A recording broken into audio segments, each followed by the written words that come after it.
Hello and welcome to my channel. I'm Mama Atheist, but you can call me Amanda. Today we're going to talk about something that's on all of our minds, the coronavirus. Well, sort of.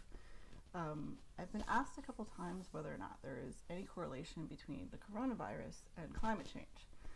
While it's still too early to tell if there's any true connection there, it made me think about how climate change will affect the spread of infectious disease in the future. Unfortunately, what we are experiencing with COVID-19 is only a small glimpse of what the future has in store for us as a species in a climate-changing world. Scientists have known for a couple of decades now that a warming climate could mean disastrous things for the spread of infectious disease. In 2003, the Department of Defense commissioned an independent study that warned as famine and disease and weather-related disasters strike due to climate change, many countries will need to expand their carrying capacity. We know that some areas of the southern hemisphere are already facing issues of drought and famine due to the warming climate. But what does this mean for the spread of infectious disease? Warming temperatures can exacerbate the introduction and spread of heat-related illness and disease vectors in affected regions. A disease vector, in case you didn't know, is an agent that carries and transmits an infectious pathogen from one living organism to another. This could include parasites or insects such as mosquitoes who carry diseases like malaria and dengue fever from host to host. These vectors tend to thrive in the tropic and subtropic areas of the world. It is the reason we see more malaria deaths in South America and Africa than we do in North America or Europe. With rising temperatures across the globe, the subtropic areas of the world are expanding, allowing disease vectors to spread to areas they did not inhabit before. With food becoming scarce in certain parts of the world due to drought, people inhabiting these areas are already susceptible to illness and disease. In cases like this, where illness and famine become more rampant, we end up what is known as climate refugees.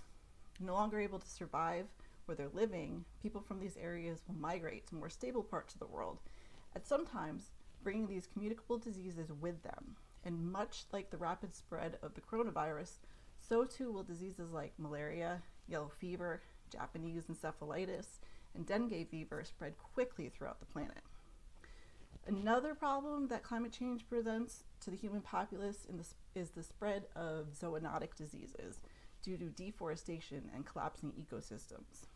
Zoonotic diseases are those that are passed to humans from an animal.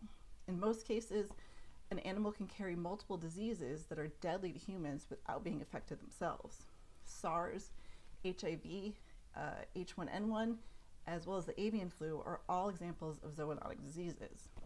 When the warming climate devastates an ecosystem or causes deforestation, animals that live in these areas will relocate, and in many cases this means closer where humans live.